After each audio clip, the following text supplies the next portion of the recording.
Good morning, everyone, or good afternoon if you're chiming in or checking this out from the East Coast. We want to thank everyone for joining us today as we take you through the Amey Approach to Advocating. My name is Ty Amey, and I'm joined by my wife, Nicole Amey. We'll do some formal introductions in a minute, but we thank everyone for joining us. And we're going to go through and we're going to talk about how to advocate for change by fighting the good fight. This is a self-advocacy training for parents, and it's developed and presented by Amey Educational Advocates and the law offices of Nicole Hodge Amey. A little bit about ourselves. My name is Ty Amey. As I mentioned, I am the co-owner and operator of Amey Educational Advocates. I'm a West Point graduate and disabled veteran. Spent multiple years in the private sector in management, where I focused on leadership and leading small teams. From there, I spent time in the classroom as a high school football coach and teacher. And for the last 12 years now, I've been the director of operations for the law offices of Nicole Hodge Amey. Hello, everyone. I'm Nicole Amey. I am co-owner of AEA. I am a native of California. I went to college and law school here in the state, and I am also the sole proprietor at law offices of Nicole Hodge Amey. Outstanding. So our agenda, this is a consolidated version of a day-long training that we've prepared, but we have a shorter version that we like to present to inform people and let them know as much as we can about special education in a brief time. So our agenda today, we're going to cover what is special education. We're going to cover your rights, and we're going to discuss how to win the good fight, because we definitely consider this is a fight that is worth winning. And yes, this is navigating the IEP process. So let's get into it. What is special education? We're going to cover the definition. We're going to talk about the assessments, and we're going to talk about the difference between the 504 versus the I.E.P. Finally, we're going to cover the services, modifications, and placement that comes at the end of the IEP process. So what is special education, Nicole? Special education is the array of services that a school district would provide to a student who has a disability. And the purpose of the services is to ensure that the student has access to the curriculum in the school setting in a meaningful way. Okay, so special education is really just how your child accesses education, and it might be a little different from children with no special needs. Special education comes from the law, and the law that handles and defines special education is called the Individuals with Disabilities Education Act, or the IDEA, as you'll often hear it referred to in IEP meetings or in any type of due process that you might find yourself involved in when it comes to special education. So what is IDEA, Nicole? So the IDEA is the federal law written by our Congress to ensure that school districts include students with disabilities in the educational environment, to ensure that they are benefiting from the services, and to make sure that they're not excluded and that they have some benefit to their time in the public schools. So it started off in 1975 with the Education for All Handicapped Children Act, and that covered 1975 to 1990. In 1990, the Congress reauthorized it and changed the name to what we call today the IDEA. A little bit more about the IDEA. As you saw in our last slide, it's really composed of six main elements.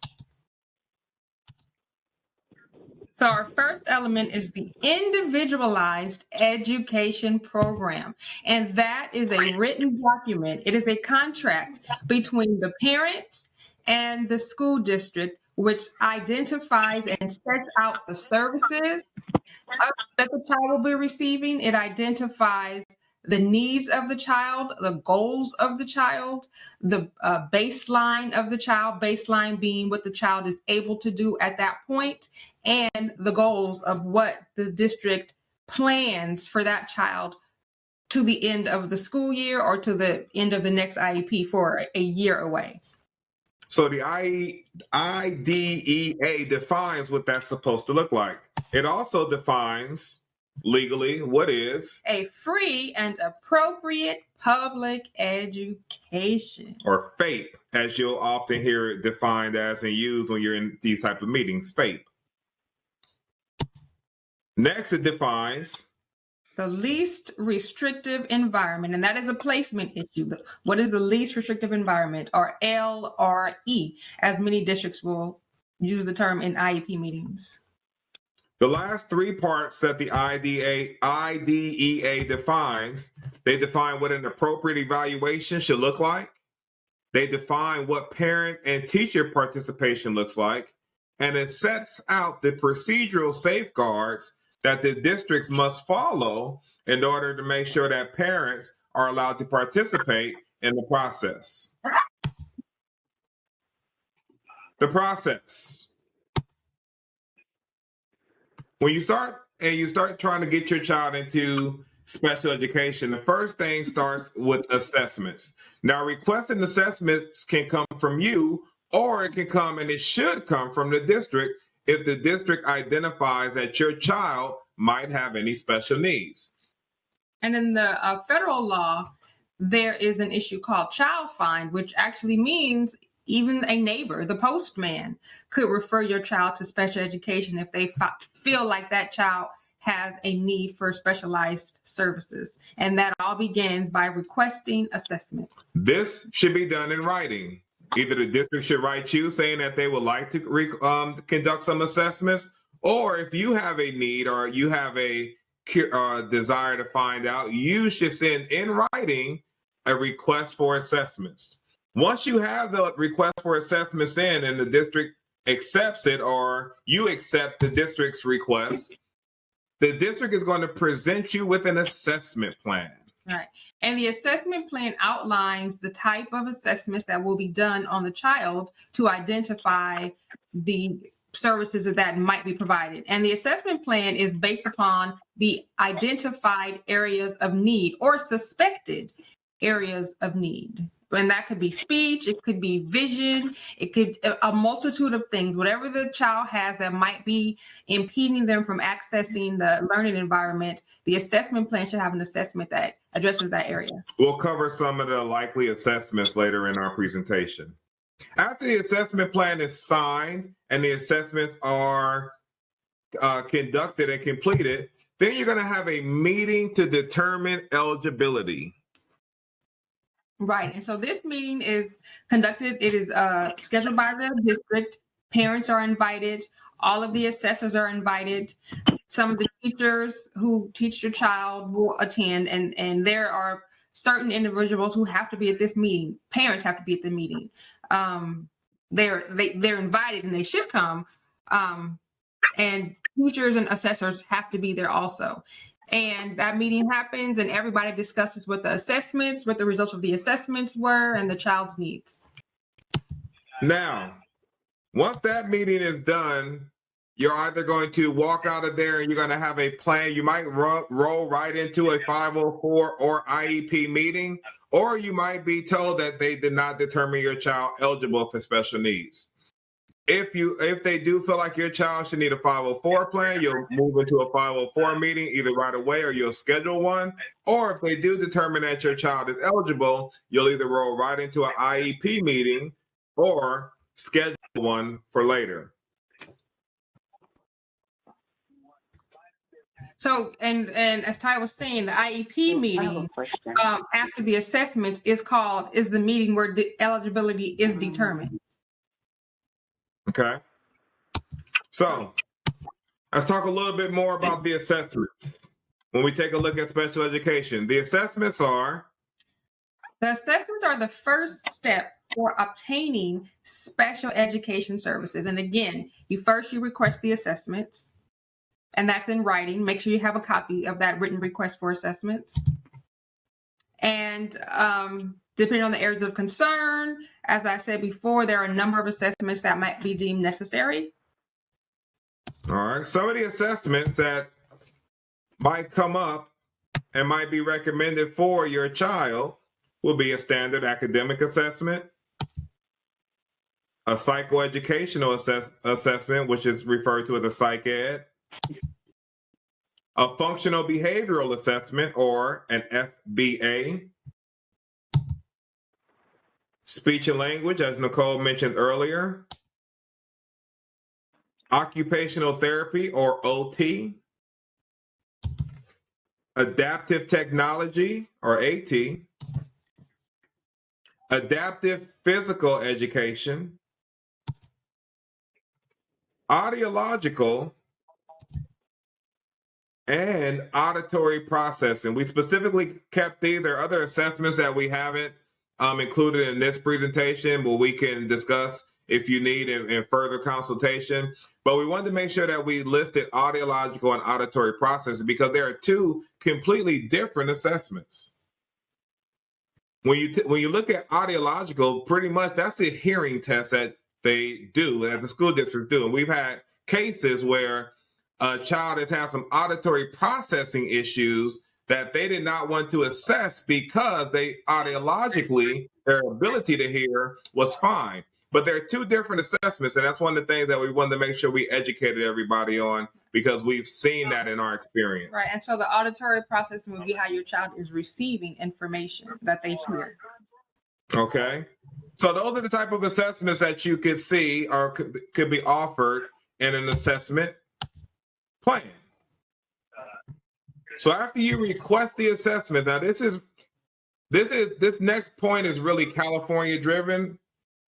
Right. So here in the state of California, the district has 15 days after your written request for an assessment to give you an assessment plan. Now, the rules in California are if a parent makes a request verbally, the district should help that parent write out the request for an assessment. So you should get an assessment plan within 15 days of that request. The assessment plan will provide the detail of what assessments will be conducted. And from that list that we just had, and like I said, there are other assessments. If you don't have your phone on mute, could you please put your phone on mute?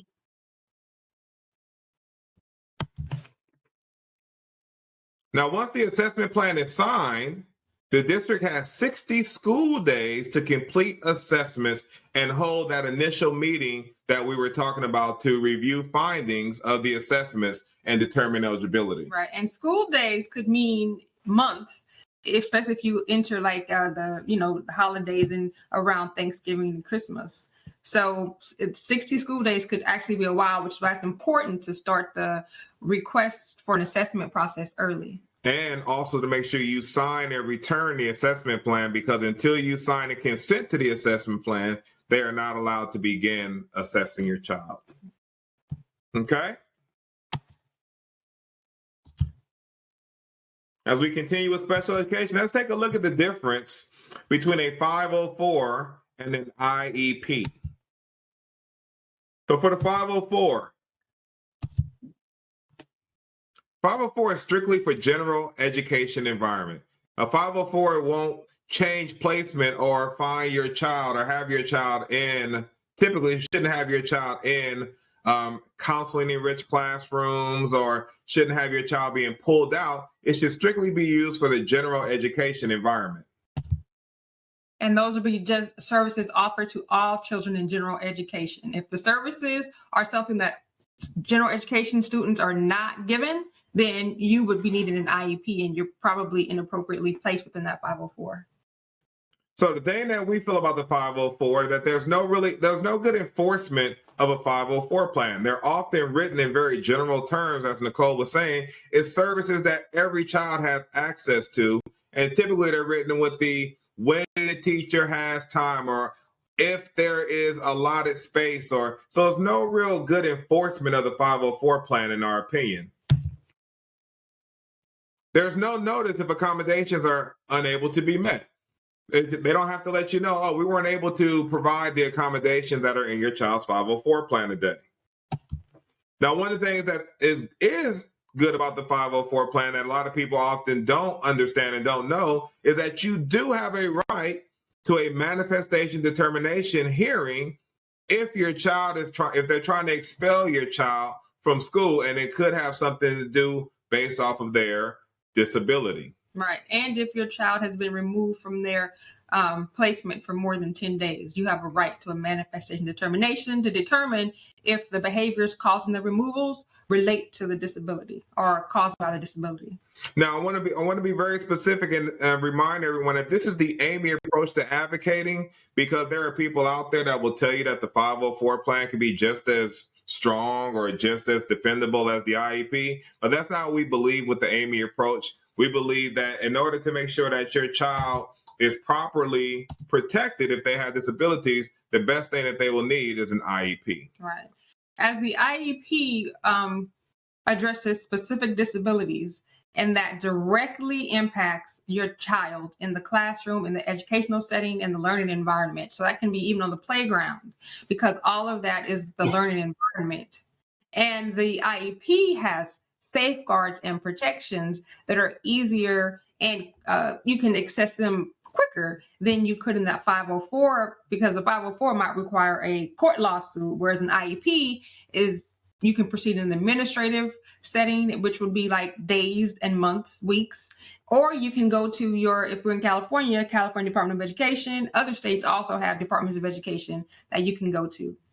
So we're big believers, if your child has a disability and that needs services, that we push for the IEP, because the IEP is a legal document. Mm-hmm. It's something that goes with your child, and a lot of people don't understand too. An IEP even goes with your child from high school to college.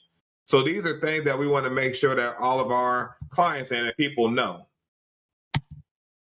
As we continue with special education, let's spend some time talking about the services, accommodations, and placements. So now that you had the assessments completed, now that you sat down and had the meeting and determined eligibility, let's take a look at some of the services, accommodations, and some of the placements that you might come across and be eligible for. So, depending on whether you receive a 504 plan or an IEP, there are different services, accommodations, and placements that you can be offered. Like we said before, a 504 plan cannot be used to change placement. Okay? A 504 plan can offer accommodation. That's typically what we see with the 504 plan, stuff like preferential seating, or receiving a written list of instructions in addition to verbal instructions. Those type of accommodations are things that you find in a 504 plan. An IEP is going to contain some very specific services, also in the accommodations, and can be used to change placement. And the IEP will identify the time. It will have how many minutes a week, how many minutes a day, when it will occur, so the parent is informed, because the IEP gives parent a lot more information. Gives us more specifics. Mm-hmm. Services like speech or transportation. Transportation isn't something that we often think about. We think that that's just if you live far away from school, maybe you can get transportation. But your child might have a disability that even if they don't live that far from school, they might still need transportation. They might need transportation and some of the services that they need outside of the school in order to access their education. And so transportation is all part of some of the services that you might be eligible for depending on your child's disability. We talked before about preferential seating and extended time. These are all things that can be in a 504 plan and in an IEP. Placement. This is a huge one because we deal with placement a lot. And as we mentioned before, one of the things that the IDEA covers is the least restrictive environment. And the goal is to always have your child in the least restrictive environment possible for them to access their education. So placement becomes a big issue depending on the disabilities that your child might have. The goal, as always, and what the districts will try to do, hopefully, is try to get your child all the services that they need to be successful in the most least restricted learning environment possible. But sometimes your child might need and might have some disabilities that require them to be in classrooms like counseling enriched classrooms. Or it might require them to be on campuses like special day schools where they can be surrounded by support and access to services that certain general education schools are not able to provide. Right, because some children might need a coordinated effort, or they might need everyone in their environment to have a certain set of skills. And in a general education environment, everyone is not trained in certain procedures as a special day school would be. So it's all about the needs of a child and what would provide the most benefit. Again, weighing that against your child being with typically performing peers. So, the IDEA's goal is to ensure that children are not excluded from their non-disabled peers, but at some point, some children might need and they might benefit from being in an environment where the staff is trained and skilled. So now let's get into your rights. It's important that everyone understand their rights. And this, it's alarming for us as long as we've been doing this now, we still come across parents that have had an IEP for their child for 2 or 3 years and still never really understood all the rights that they had. So we want to talk about your rights. You and your child have a right to a free and appropriate public education. Right. So we're clear what free means, meaning the district can't come and charge you for a certain service. They can't make you pay part of that. And appropriate is where a lot of people, have dispute with the school district. Appropriate is it's weighed about what is the child's needs, what's going to provide the most benefit. So appropriate is can be some dispute. We'll talk about that a little bit more in depth in a slide or two. You have a right to participate. Right. So you should be invited to all meetings. And if you are not available to come, you have a right to reschedule. You have a right to give the district, the time of your availability. All right. And then the last big right we're going to cover, and like I said, we'll cover this in a little bit more in depth in the next few slides, is you have the right to disagree. You do not have to blindly accept what the district is offering or telling you. You have a right to disagree, and it's important that you understand that right and what comes with it. And it is also your right to ask questions so you know how to disagree. So sometimes parents might rely on what the district is telling them, even though they feel that that might not be the correct thing. So you can disagree and say, I don't think that's correct. I need more information. All right, so let's dive into FAPE a little bit more in depth here. So what is FAPE? As Nicole was mentioning earlier, it's important that we understand what FAPE is and then also understand what FAPE isn't. So what is FAPE? Placement in the least restrictive environment. FAPE includes all the services necessary to access education. In a nutshell, this is what FAPE is. The goal is least restrictive environment and any and all services your child might need to access education. Right. So you have to find out, and the assessment should tell you what is impeding your child's ability to access the education, because once you know is getting in the way of that, then it's easier to design a plan to ensure that they have access and what's necessary for that access. So what is it? What it isn't? What some people are confused. And one of the things that we often have to remind clients is that FAPE is not a right to a great education. The truth is, a lot of the accommodations and services that are out there for children that they can get in the IEP and they can get in the 504 plan, they would help any child. Any child will probably benefit from extra time on the test. Any child will, benefit from preferential seating. Right. Any child would benefit from one-to-one instruction or a smaller learning environment. So that will probably give them access to a great education, but that's not what FAPE is. While the law does stipulate that districts have to show growth and meaningful actions to stimulate growth in the education or show results, it still does not mean that they have to give your child a great education. Nor does it mean that every service and accommodation should be given to your child.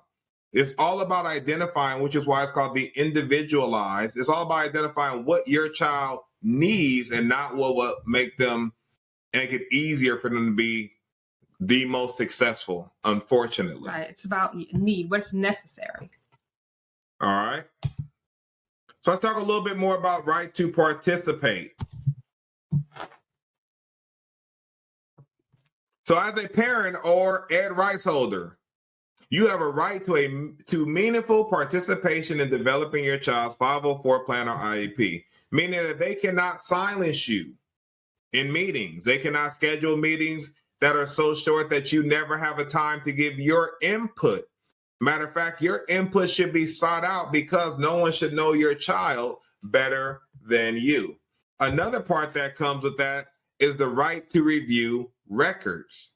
In order to be able to participate, you should also know what documentation that the district is using and viewing to help them make their decisions. You have a right to review those documents as well, preferably before any type of meeting so that you can come in prepared and not have to spend meeting time going through and trying to understand these records and these documents. So a big part of right to participate is a right to review records. And California has a law requiring the records to be provided to the parent within 5 days of parents' written request for those records.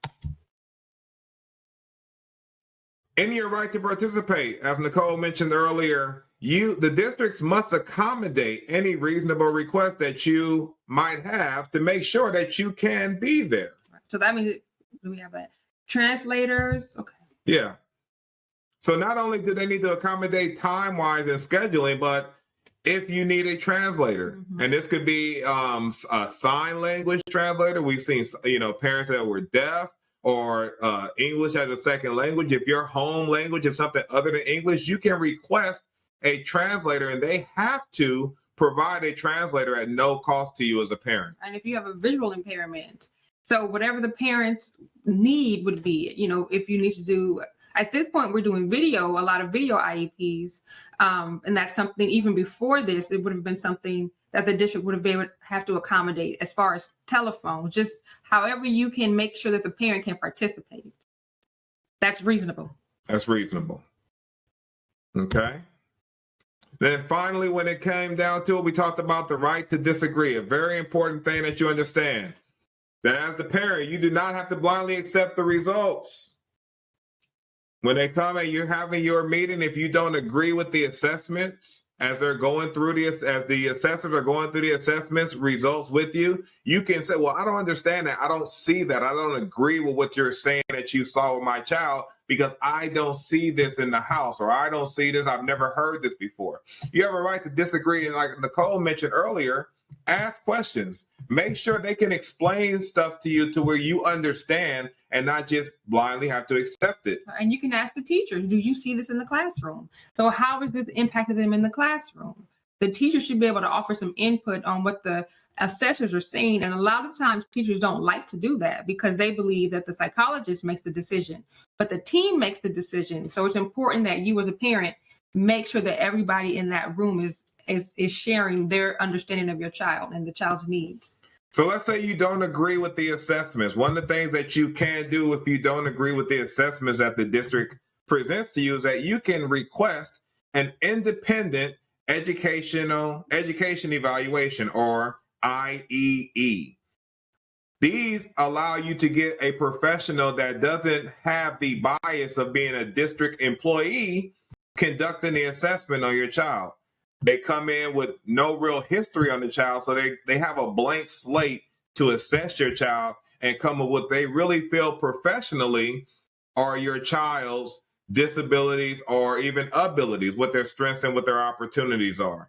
So if you do not agree with the assessments, you can always request an I.E.P.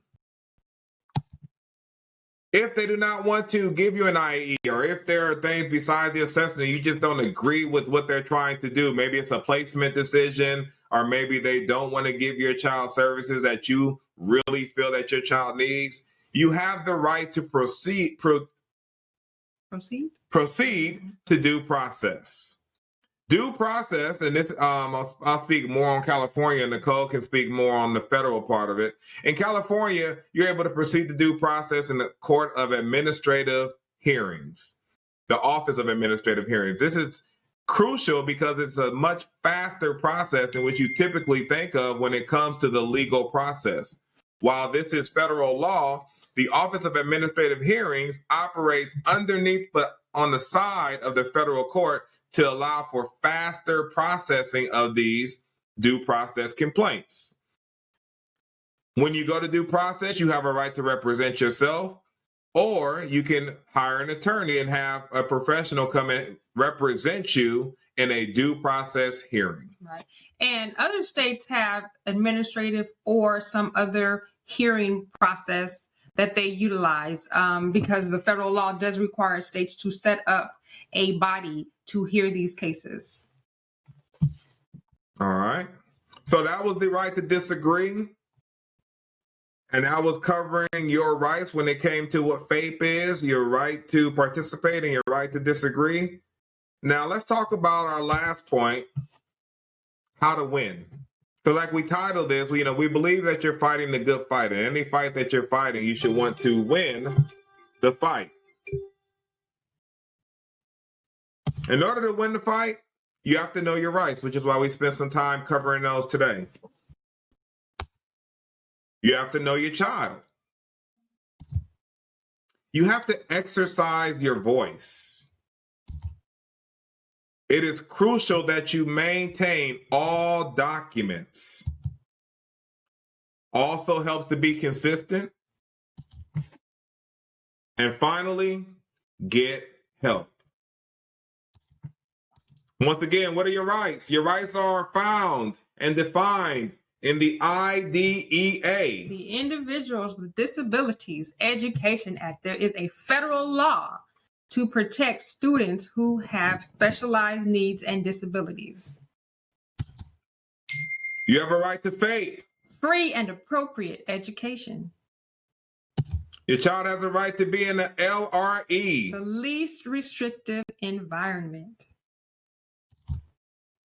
You have a right. Your child has a right to have appropriate evaluations done. And we stress appropriate because there are a lot of procedural violations that take place in assessments that keep us employed. So your rights are not just to evaluations, but to appropriate evaluations. Right. You also have a right to meaningful participation. You have a right to your procedural safeguards. These are things that set forth the different timelines that the districts have to meet and the steps that they have to take in order to determine the eligibility and the right plan for you and program for your child. And then finally, you have a right to representation. A lot of times districts will try to make it seem like you can't bring someone. Even if it's not an attorney, you have a right to bring an advocate. You have a right to just bring a family member or a friend that you feel is more informed than you on the process and can help you. So you have a right to multiple forms of representation. At the I.E.P meetings, because it's important sometimes to have a different person to come in and give you some advice and give a different opinion and a different viewpoint. So when you know your rights, it's also important that you know your child. Mm-hmm. You know, just as this picture shows, every child is different. And no one's going to know your child better than you. Even though you're not in the classroom all day with your child, there are things that you're going to be able to know about your child and their learning styles, what their triggers might be, what encourages them or what puts them down and makes them feel inadequate. All these things are important to be brought into the meeting and into the discussion when it comes to identifying and developing the right IEP or 504 plan for your child. Exercise your voice.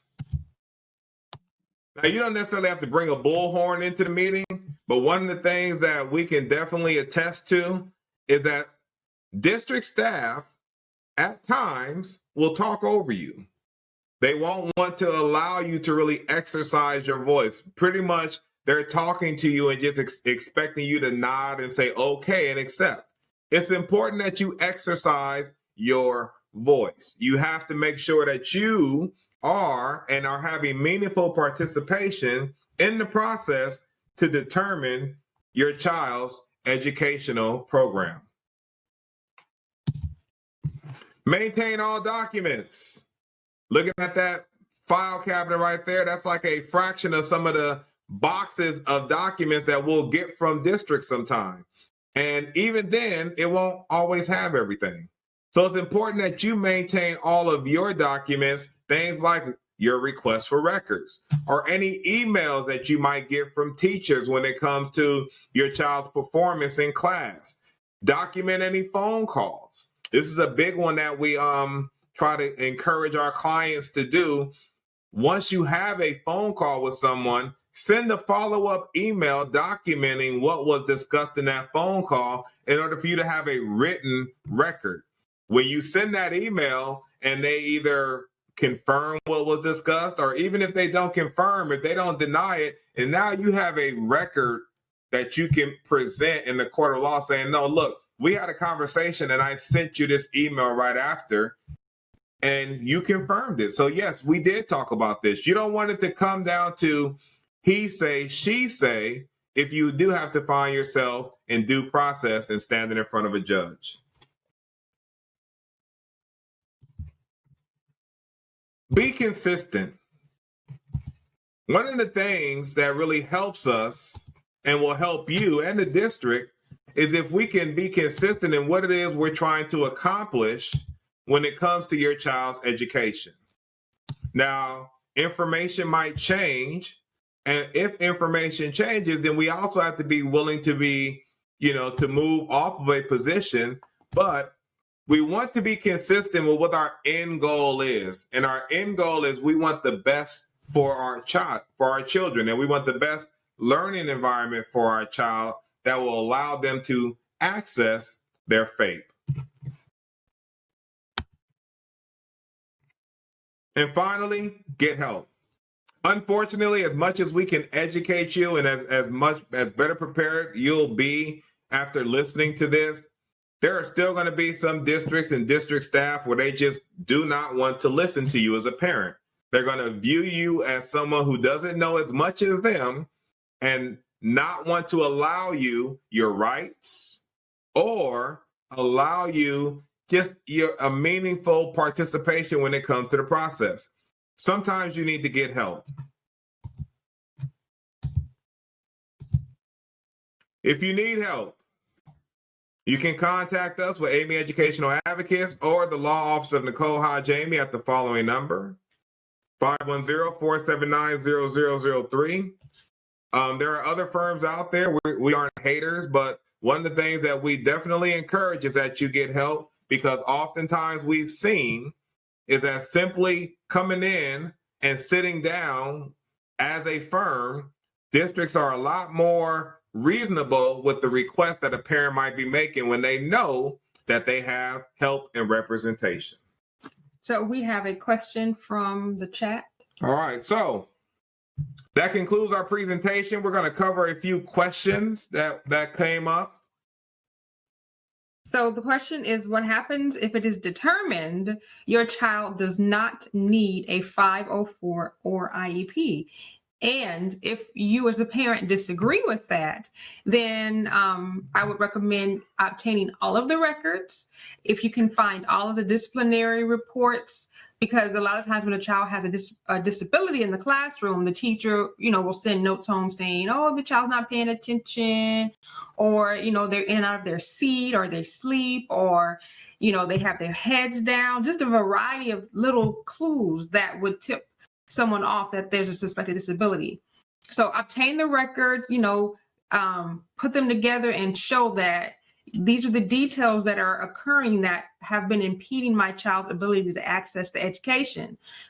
You can request an independent assessment, because an independent assessor would possibly find that the child does meet the criteria to be eligible for special education.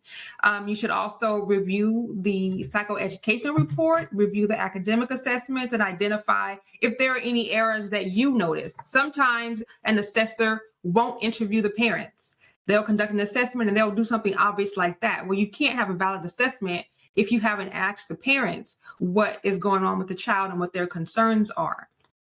You can look at the assessment and identify if maybe there were teachers not interviewed, or if maybe there's some numerical errors in the assessment. So I would, review the reports, look for errors, make sure that the parents were interviewed.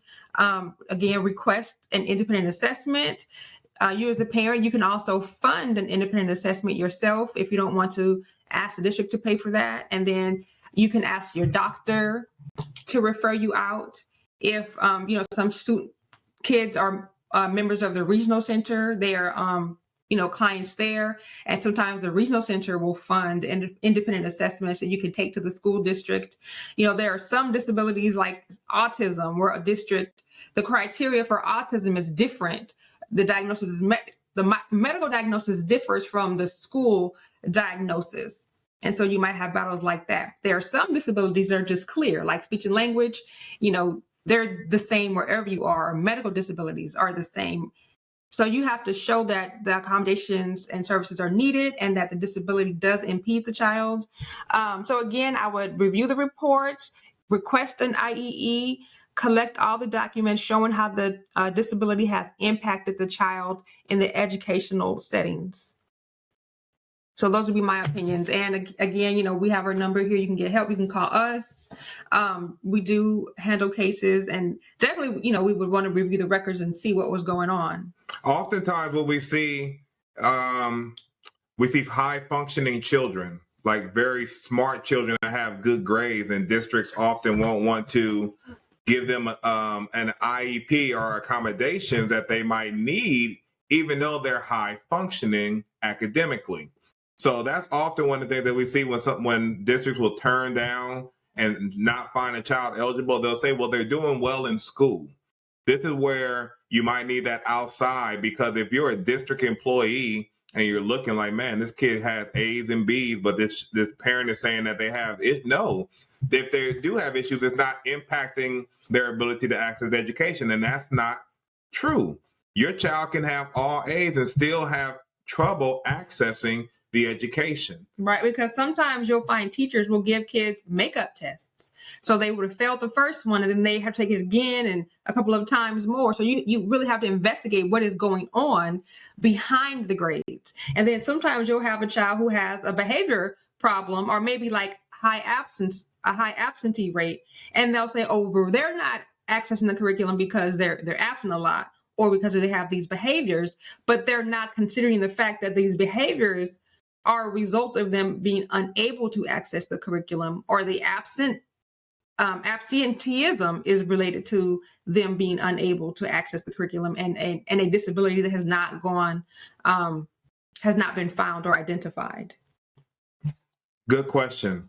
Often something that we see. And, the main thing when you get to that situation, you sound like someone that you might be on your way to due process. Because once you request the independent evaluations and they deny, then that will be where you would need to file due process. Or the district will file against you if you request and they don't want to provide them. The district has to file against the parent if they request an IEE and the district has said they don't want to provide that. All right. All righty. So we don't have any more questions. We thank okay, let's see. There is guidance. The assessments should look the same. The assessments have not been changed. So the question is there any guidance in terms of the law about what assessments and accommodations should look like now that many children are attending school virtually? The federal Department of Education has said that students with disabilities must have their accommodations and services met. They have not been waived from providing those accommodations and services. There has also been no changes in how an assessment should be conducted. Some kids might be able to be assessed virtually, but other kids, based on their disabilities, they need an in-person assessment. So there have been no changes. The law has not been waived to allow districts to, go lighter or give less services or less time, or do their assessments differently. The criteria has remained the same. Good question. Something that's been coming up quite a bit, because and we've actually had districts that are out there telling people that they do not have the right, or they don't have to provide services because of Corona. There are districts out there actually telling. We've had clients call in where they've been told that even emails have been sent. So we had a request to share the PowerPoint presentation. What we will be doing, we will share this video on our YouTube channel. We're recording this presentation, so it will be available on our YouTube channel for you to go back and review. If you want the paper copy, I can send a note paper copy if you email us. And you can email us at, you can find our email at either one of our websites. You can see at our contact at ameyed.com. If you email there, I can email a note-taking form of the presentation out to you in PDF. That way you can have, and like I say, you can also find the video. Probably give us a day or two to process and edit, and we'll put the video on our YouTube channel at AEA on YouTube. If you enjoyed this, we're happy that you joined us. Next month, we will be doing another one where we take some time. We'll take about the same amount of time, 45 minutes or so, to really dig into developing SMART goals in an IEP. We often find out that that goals, even if a child has an IEP, the goals aren't always written in a way to make sure that success is being met. So we're going to spend some time next month discussing SMART goals and how to develop SMART goals. One more question that just came in before we get out of here. When a teenager needs a 504 evaluation, what is the teen input in development of plan? All right. I believe for the IEPs, I think when a child is maybe 16, they get to participate in IEPs. Sometimes parents wants the child to participate earlier. I would think it's the same for the 504. The 504 doesn't have a lot of guidelines and rules on how to create the plan. So if the parent wants the child to participate, they can. And, they would have as much input as the parent would want them to have. I don't think there's anything the district can't restrict the child from participating. That would be a parental decision. So if however much input the parent wants that child to have. Of course, if the child is kind of like, I don't know how a child might relate or understand their own disability, they probably would have a very good understanding of their needs. But, the parent has to identify, does this child have a good understanding of their needs, or do they want, less accommodations than they might need? So that's the parent balancing issue more than a legal issue. All right. Outstanding. Well, thank you everyone once again for joining us. We will always try to keep these under an hour, just for the sake of time and appreciation of everyone's day. If you have any further questions, you can email us at contact@ameyed.com. If you have a need for advocacy, you can also contact us there, and that will also take any due process needs as well if you feel like you have an issue where you might need due process. So thanks for joining us. Have a blessed day, and thank you. Take care.